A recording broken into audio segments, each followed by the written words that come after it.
বুঝলেন না তো আপনি আমি নবীকে সম্মান দিতে? হ্যাঁ, কিছু কিছু কুলাঙ্গারেরা কয় হুজুর এই মুহাম্মাদের ইসলামে বাংলাদেশে চলবে না।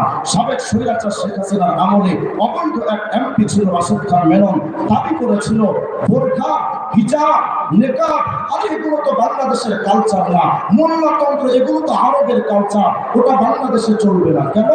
বাংলাদেশ একটা স্বাধীন ভূখণ্ড, এই স্বাধীন ভূখণ্ডে চলতে পারে এটা কেমনে? স্বাধীনতার তো স্বকীয়তা থাকে না।